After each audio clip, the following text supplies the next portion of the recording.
March for Gaza কর্মসূচি অনুষ্ঠিত হয়ে গেল আজকে বিকাল ৩টায় সোহরাওয়ার্দী উদ্যানে প্যালেস্টাইন সলিডারিটি মুভমেন্ট নামক একটি সংগঠনের ডাকে এই কর্মসূচি অনুষ্ঠিত হয়েছে এবং লক্ষ লক্ষ মানুষ কিংবা হাজার হাজার মানুষ এই কর্মসূচিতে অংশ নিয়েছে। দেশের বড় প্রায় সবগুলো রাজনৈতিক দলই অংশগ্রহণ করেছে এবং বিভিন্ন শ্রেণী পেশার মানুষ অংশগ্রহণ করেছে। সামনের সারিতে বিশেষ করে ছিল বাংলাদেশের যে ইসলামী বক্তা, তারা উপস্থিত ছিল। মাওলানা আজহারি সহ বিভিন্ন ইসলামী বক্তা তারা প্রথম সারিতে দেখা গেছে। হাসনাত আবদুল্লাহকে দেখা গেছে এবং এই অনুষ্ঠান মঞ্চে বিএনপি, এনসিপি এবং এবি পার্টি সহ আরও কিছু গণ অধিকার পরিষদের নুরুল হক নুরু যে রাজনৈতিক দল, সেই নুরুল হক নুরু উপস্থিত ছিলেন। আরও রাজনৈতিক দলের নেতারা উপস্থিত ছিলেন। তবে মঞ্চে জাতীয় পার্টি এবং বাম ধারার কোনো রাজনৈতিক দলের নেতা কি আমার চোখে পড়েনি। যদিও জাতীয় পার্টি বহু বছর ধরে এই প্যালেস্টাইনে যে ইসরায়েলি আগ্রাসন, সেই আগ্রাসনের বিরুদ্ধে সোচ্চার থেকেছে কিংবা প্রতিবাদ করেছে এবং বাংলাদেশে প্রায় সব বাম দলই, আমার জানা মতে সব বাম দলগুলোই কিন্তু প্যালেস্টাইনে যে গণহত্যা চলছে সেই গণহত্যার তীব্র বিরোধিতা এবং এর বিরুদ্ধে কিন্তু সোচ্চার থেকেছে আজীবনই তারা বলা যায়।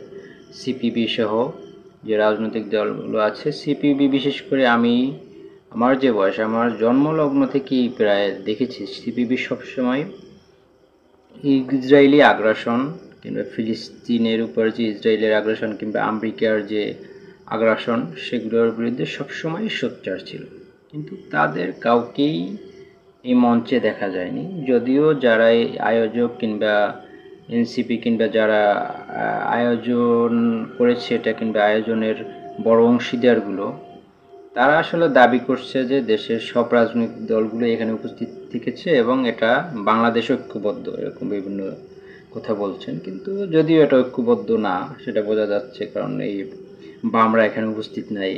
তারাও তো এটা আরও বলা হচ্ছে যে সব দল মতের ঊর্ধ্বে এটা আয়োজন করা হচ্ছে, কিন্তু সেখানে তাদের উপস্থিতি নাই কিংবা তারা আনতে পারে নাই কিংবা তারাই আসে নাই। যাই হোক, তারা নাই, আসলে এই মঞ্চে তাদের দেখা যায়নি। কিন্তু তারা তো ইসরায়েলের যে আগ্রাসন চালাচ্ছে ইসরায়েল, সেটার বিরুদ্ধে, কিন্তু তারা ঐক্যবদ্ধ করতে পারে না। তাহলে বলা যায় যে এক প্রকার যে ঐক্যে কিছুটা ফাটল আছে, কিংবা যতই ঐক্যবদ্ধ বলুক, ঐক্যে এখানে ফাটল আছে কিছুটা। তবুও অনেক বড় একটা কর্মসূচি, লক্ষ লক্ষ মানুষ, এবং এটা অনেক বড় একটা প্রভাব ফেলবে কিংবা যে যতটুকু প্রভাব পড়ুক আন্তর্জাতিক মহলে অনেক বড় একটা প্রভাব ফেলবে। যে বাংলাদেশ যে ইসরায়েলের আগ্রাসনের বিরুদ্ধে কিংবা ফিলিস্তিনের পক্ষে, এটার একটা প্রতিফলন কিংবা এটা একটা ভালো বেনিফিট আমি আশা করি একটা পড়বে। যদিও আমরা তো বাহিরের রাষ্ট্র, আমরা তো ফিলিস্তিনি না, সুতরাং বাহিরের রাষ্ট্র থেকে সরাসরি কোনো প্রভাব আমরা ফেলতে পারবো না, কিন্তু এটা বিশ্ব জনমত গঠনে কিংবা একটা চাপ সৃষ্টিতে অনেক বড় অবদান রাখবে এটা।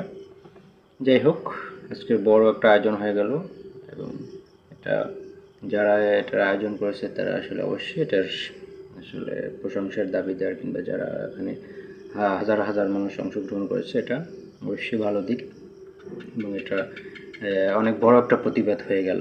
কিন্তু এই যে বললাম, জাতীয় পার্টি এবং বাম দ্বারা রাজনৈতিক দলগুলো এখানে উপস্থিত থাকেনি, সেক্ষেত্রে এটা সম্পূর্ণ 100% পূর্ণতা পায়নি এই আয়োজনটা আজকের।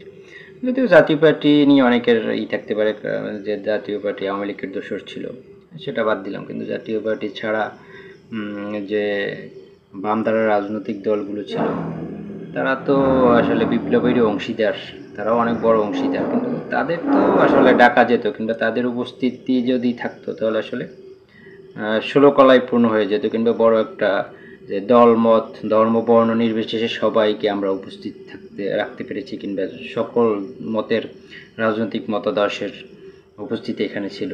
কিংবা যদি বামরা উপস্থিত থাকতো, এটা কিন্তু অনেক বড় একটা প্রভাব ফেলতো আমি মনে করি, কারণ বামরা কিন্তু কট্টর ইসরায়েল এবং আমেরিকা বিরোধী, কট্টর, এমনকি ইসলামী রাষ্ট্রগুলো বিশ্বের তার চেয়েও মানে জাত শত্রু হচ্ছে আমেরিকা, এবং ইসরায়েলের জাত শত্রু হচ্ছে বাম রাজনৈতিক দলগুলো কিংবা বাম দ্বারা যারা।